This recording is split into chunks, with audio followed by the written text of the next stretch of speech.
प्रिय विद्यार्थी मित्रांनो, मी दीपाली कुलकर्णी देशमुख माझ्या विंग्स ऑफ फिजिक्स या चॅनलमध्ये आपलं सगळ्यांचं मनपूर्वक स्वागत करते।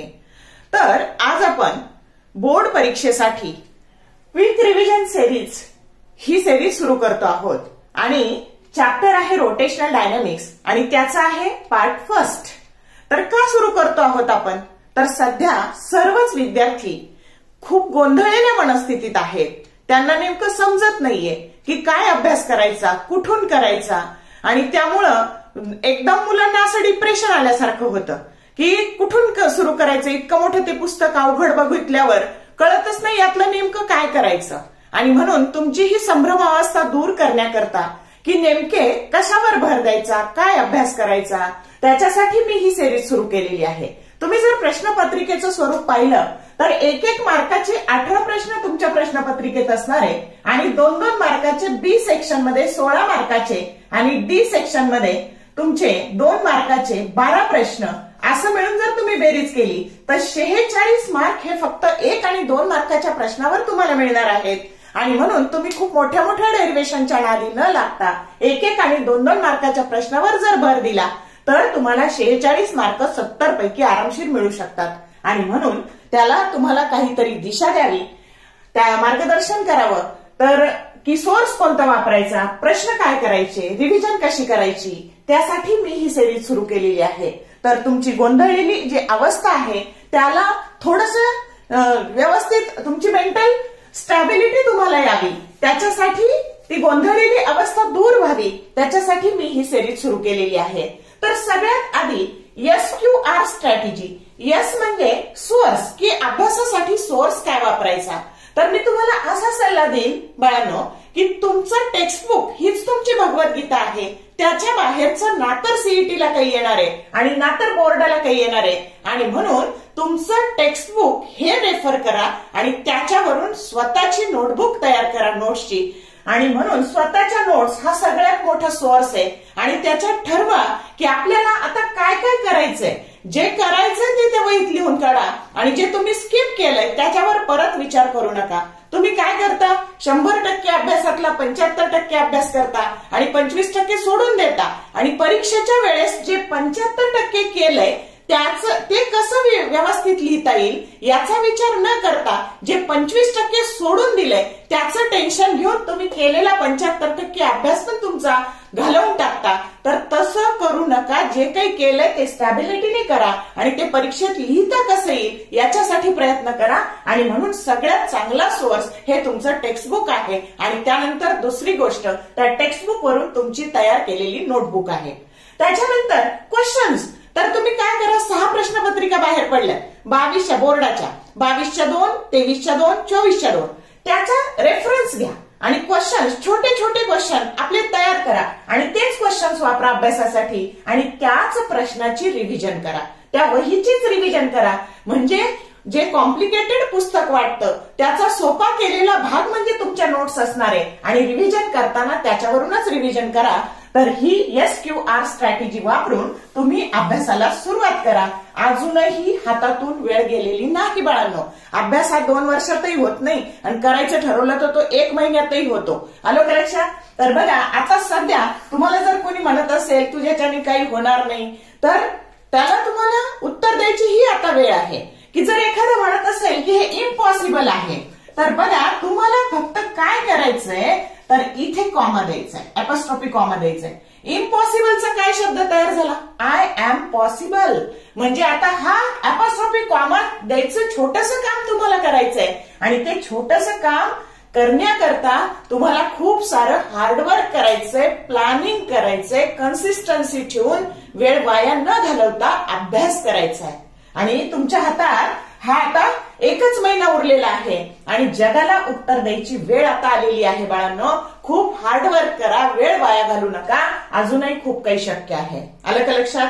तर हाच कॉन्फिडन्स देण्याकरता मी ही सिरीज सुरू केलेली आहे। तर आता तुम्ही ठरवायचंय की आपल्याला सक्सेस मिळवायचं का नाही। बघा, लढताना बंदुकीत जोपर्यंत शेवटची गोळी आहे तोपर्यंत युद्धात लढायचं असतं।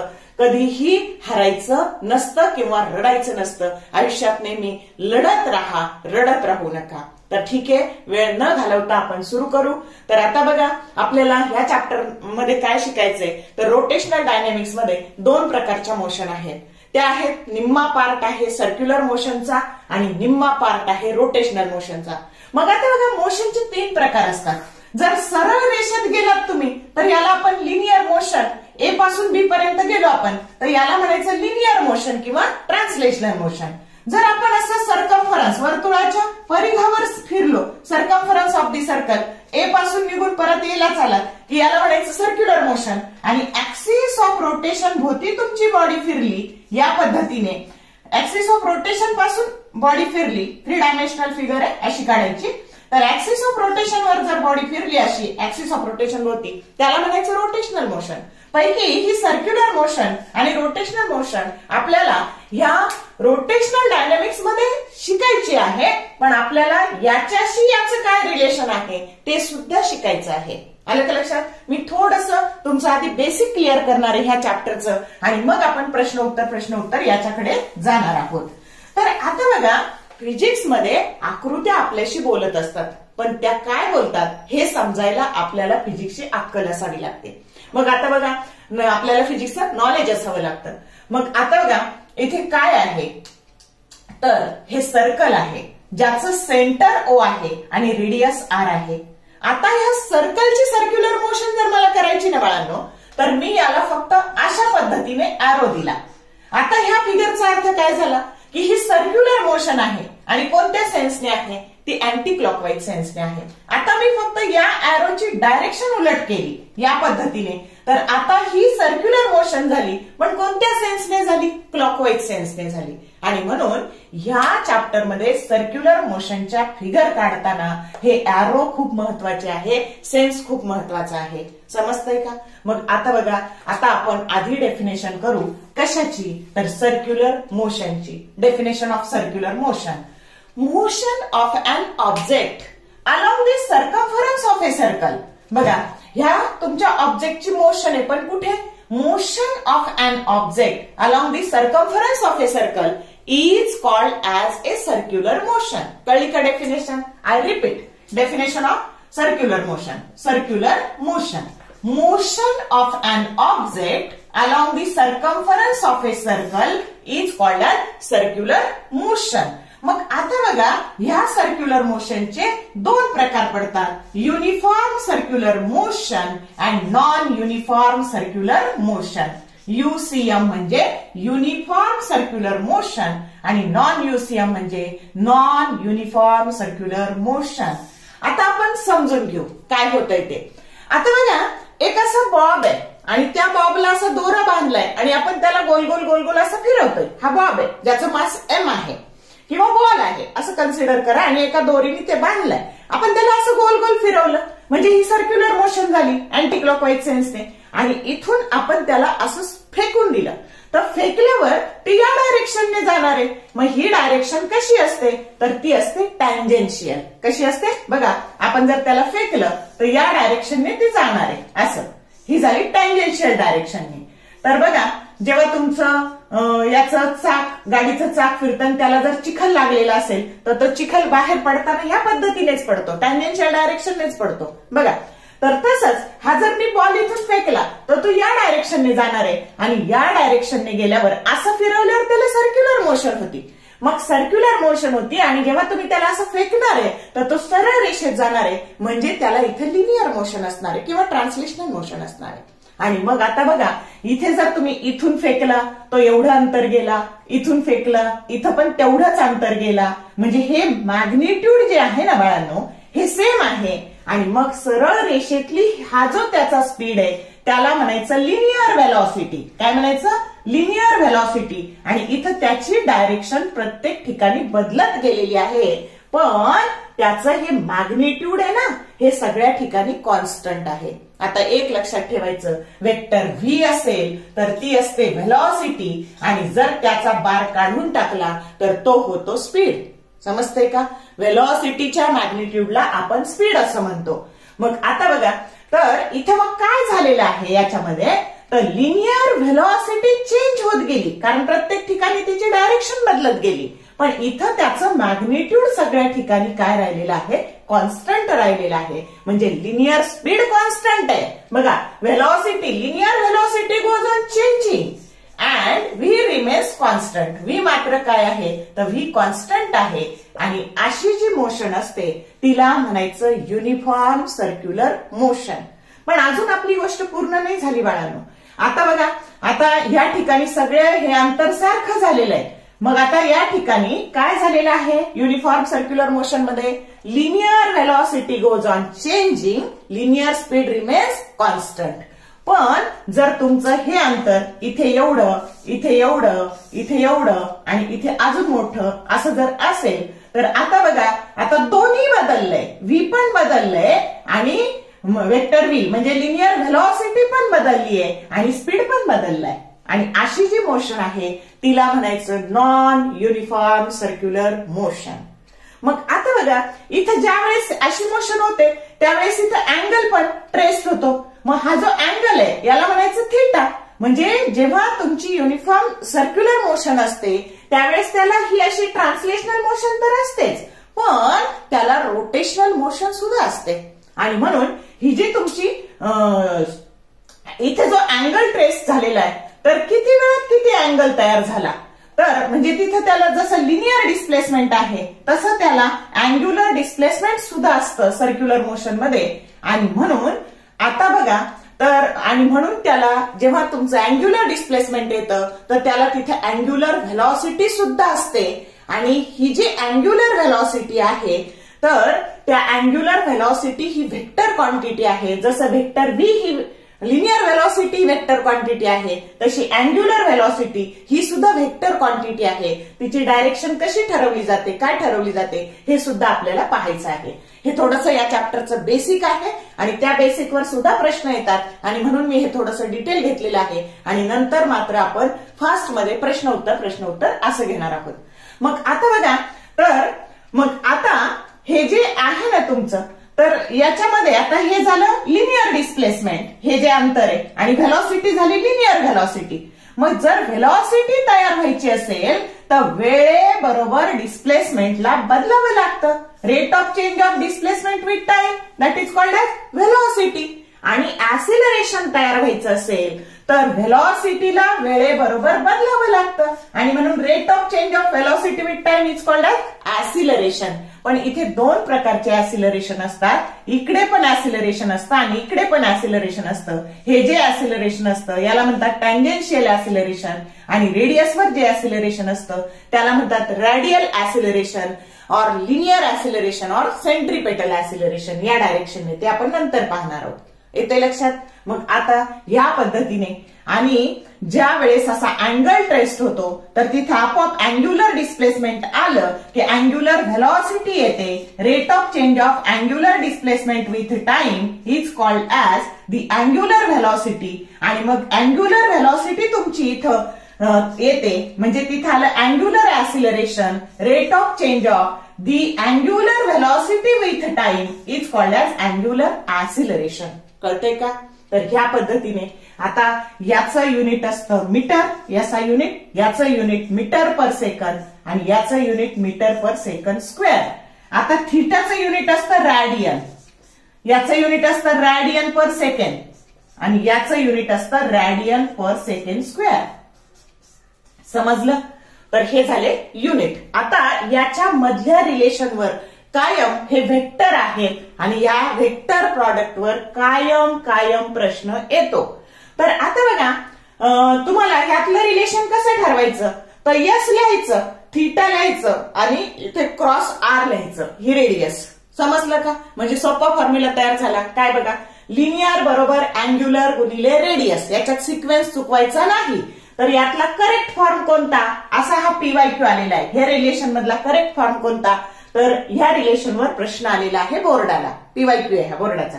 आणि म्हणून हे तिन्ही वेक्टर प्रॉडक्ट चांगले करा की जेणेकरून तुमचा इथे सिक्वेन्स चुकणार नाही. आणि म्हणून एकच तिथं लक्षात ठेवा, लिनियर बरोबर अँग्युलर गुणिले रेडियस. समजतंय? हा झाला करेक्ट वेक्टर फॉर्म. मग काय घ्या, डिस्प्लेसमेंट घ्या नाहीतर व्हेलॉसिटी घ्या, नाहीतर ऍसिलरेशन घ्या. समजलं का? मग आता बघा, आता तुमची जी अँग्युलर व्हेलॉसिटी आहे तिची डायरेक्शन कशी ठरवली जाते.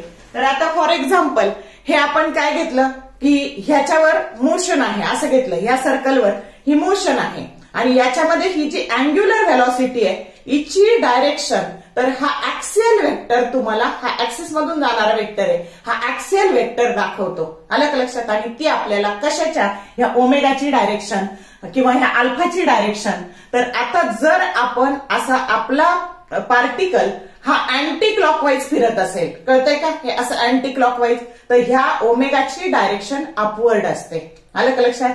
आणि ही डायरेक्शन आणि ही डायरेक्शन सेमच असते नेहमी, लक्षात ठेवायचं. म्हणजे थीटा आणि ओमेगाची डायरेक्शन ही असणार आहे राईट हँड रूल नुसार. आणि जर हे क्लॉकवाईज असेल बाळांनो, बघा हे क्लॉकवाईज मोशन आहे, तर ओमेगाची डायरेक्शन कशी असणार आहे, हे असं जर क्लॉकवाईज असेल तर ओमेगाची डायरेक्शन डाऊनवर्ड डायरेक्शन असणार आहे. येते का लक्षात?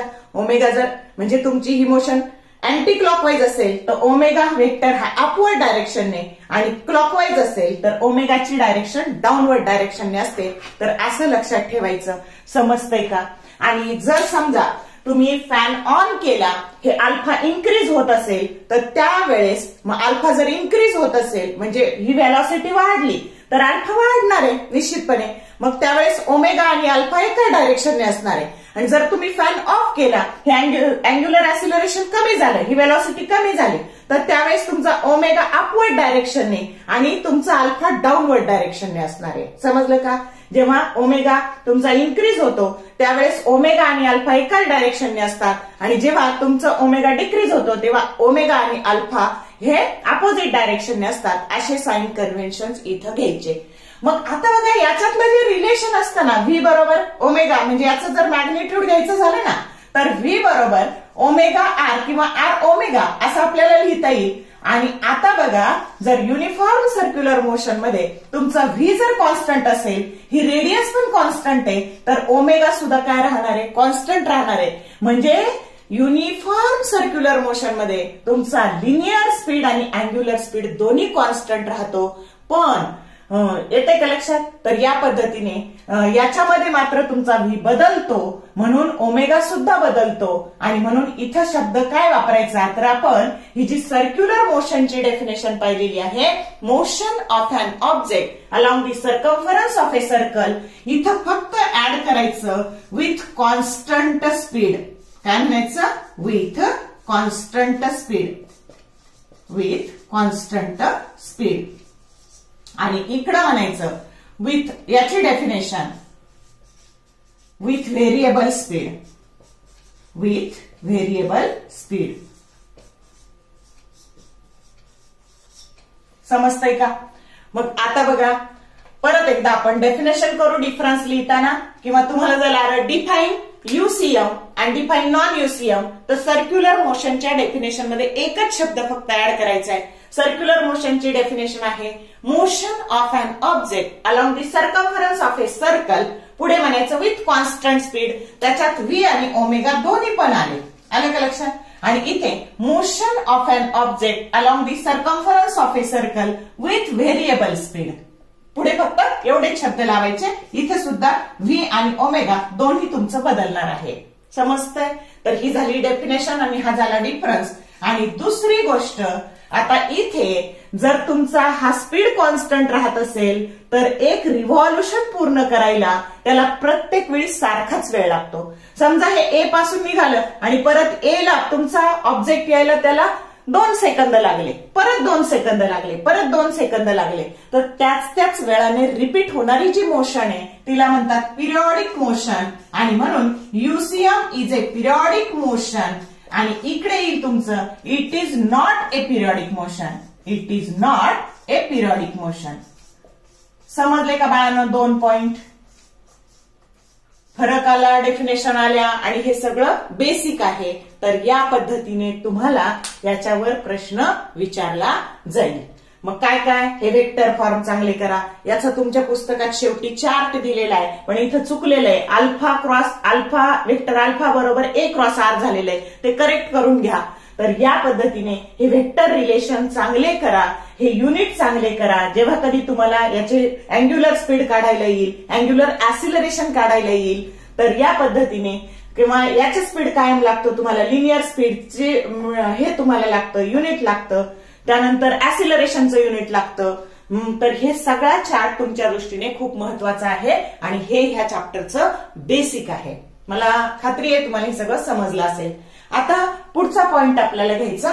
पुढचा पॉइंट असा आहे बघा की what are the properties of A circular motion. 2 मार्काला प्रश्न येऊ शकतो की what are the properties of question number 2. पहिला काय पाहिलं आपण, तर आपण पहिलं distinguish between uniform circular motion and non uniform circular motion. आणि मी जेवढं इथे लिहिलं होतं ना बाळांनो, तर तुम्ही पिरियडिक मोशनला टी कॉन्स्टंट असं लिहू शकता आणि इथे T is not equal to constant, म्हणजेच ही पिरियडिक मोशन आहे, पिरियडिक मोशन नाही. कळल्या स्वतःच्या नोट्स कशा बनवायच्या, हे असं वहीत असं लिहून काढायचं. हे वेक्टर फॉर्म चांगले करायचे, याच्यात सिक्वेन्सला महत्व आहे. किंवा हे मॅक्सिमम कधी आहे असं विचारलं जातं, तर ह्या दोन्हीमधला अँगल जेव्हा 90 डिग्री असतो तेव्हा हे मॅक्सिमम असतं, कारण क्रॉस प्रॉडक्ट मध्ये साइन अँगल येतो आणि साइन अँगल मॅक्सिमम कधी असतो 90 डिग्री असल्यावर. आणि म्हणून कोणताही वेक्टर प्रॉडक्ट, आता आतापर्यंत टो विचारलेला आहे, vector tau that is equal to M cross B, तर हा मॅक्सिमम कधी आहे असं विचारलेलं आहे. तर वेक्टर प्रॉडक्ट मॅक्सिमम हे सगळ्यांच्या बाबतीत लागू आहे की वेक्टर प्रॉडक्ट मॅक्सिमम कधी असतो, तर थीटा बरोबर 90 डिग्री असल्यावर किंवा हे दोन्ही वेक्टर एकमेकाला परपेंडिक्युलर असल्यावर. समजलं का? तर या पद्धतीने तुम्हाला आधी म्हणजे स्वरूप पाहायचं, बोर्डाला कसे प्रश्न विचारले जातात आणि त्यानुसार कन्सेप्ट क्लिअर करून अभ्यास करायचा. ओके. आता बघा आपल्याला दुसरा प्रश्न पाहायचा आहे, what are the properties of A circular motion. आता बघा इथे काय होतं, तर पहिली गोष्ट इथे व्हेलॉसिटी बदलत जाते आणि व्हेलॉसिटी बदलली की ऍसिलरेशन तयार होतं आणि म्हणून ही कशी मोशन आहे, तर इट इज ऍसिलरेटेड मोशन. पहिला पॉइंट काय आहे, इट इज ए ऍसिलरेटेड मोशन. समजलं? आणि दुसरा 2च ओळी लिहायच्या. मग तुमच्या स्वतःच्या नोट्स मध्ये काय येणार, फक्त ऍसिलरेटेड मोशन एवढाच शब्द येणार. कळले का शॉर्ट नोट्स कशा तयार करायच्या, ऍसिलरेटेड मोशन. आणि दुसरं आत्ताच सांगितलं ही कशी मोशन आहे, तर त्याच वेळाने रिपीट होणारी मोशन आहे आणि म्हणून it is a periodic motion. It is a periodic motion. It is a periodic motion. कळलं का? बरेच काही तुमचं बेसिक आणि प्रश्न इथे तुमचे कव्हर झालेले आहेत. समजतंय का? मग तुमच्या अगदी सुरुवातीलाच हे आहे प्रॉपर्टीज किंवा कॅरेक्टरिस्टिक्स ऑफ सर्क्युलर मोशन. असे 2 वाक्य लक्षात ठेवायला वेळ लागतो का? बघा बरं, 2दा-3दा मगअप केलं, तुम्ही काय करता, खूप वेळा रीड करता आणि रिकॉल खूप कमी वेळा करता आणि रिराईट तर करतच नाही. आणि म्हणून काय करा तुम्ही, तर आधी 2दा वाचा, मग रिकॉल करा आणि ते लिहून काढा. 2 शब्द लिहायला किती वेळ लागतो, it is accelerated motion, it is periodic motion, it is accelerated motion, it is periodic motion, असं सारखं म्हणायचं आणि लिहून काढायचं. अशा पद्धतीने छोटे छोटे प्रश्न करायचे. समजलं का?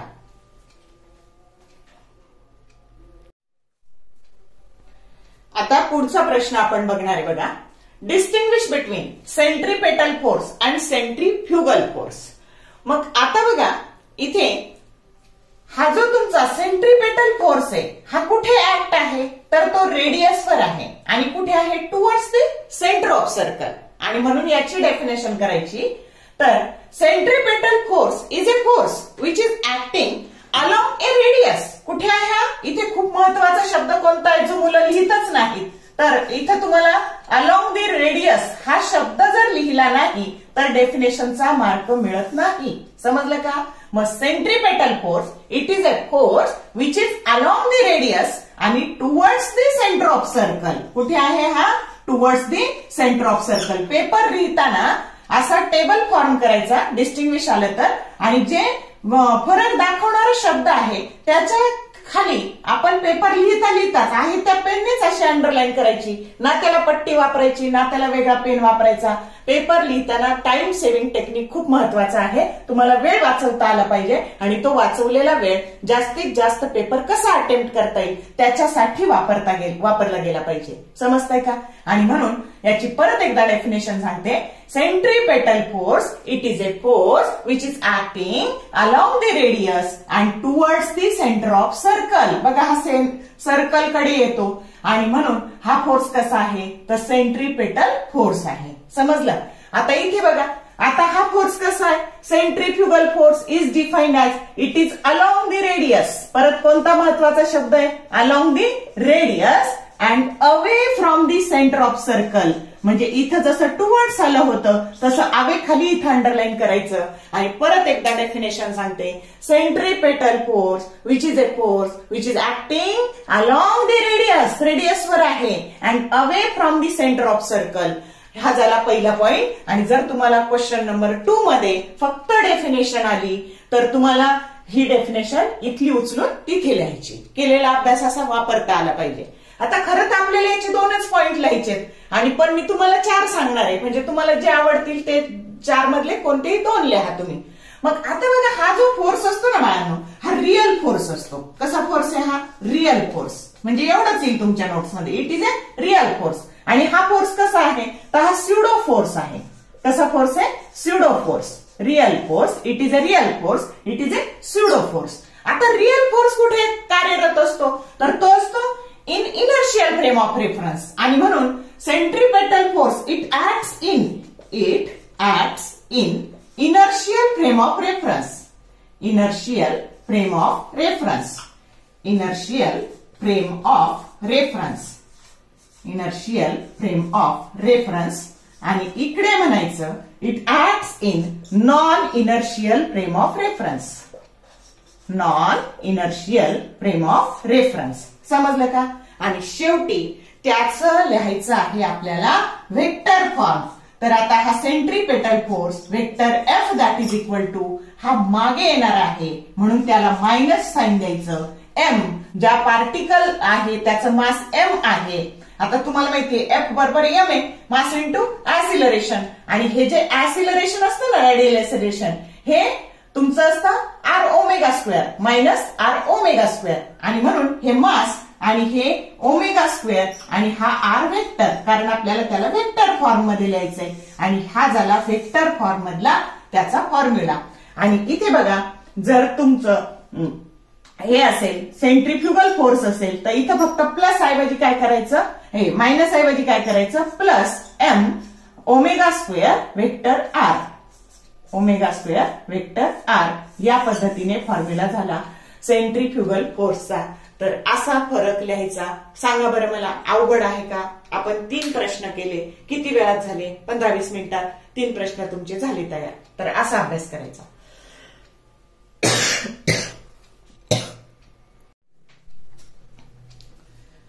तर बघा पुस्तकाचा आधार घेऊन स्वतःच्या नोट्स कशा बनवायच्या स्वतःची वही कशी बनवायची आणि त्याच्यावरूनच अभ्यास कसा करायचा आणि डिफिकल्ट जे पुस्तक वाटतं ते सोप्या पद्धतीत कन्व्हर्ट कसं करायचं हे या व्हिडिओत मी सांगण्याचा प्रयत्न केलेला आहे. जर व्हिडिओ आवडला तर लाईक करा, शेअर करा, कमेंट करा. All the best for your study and thank you for watching this whole video.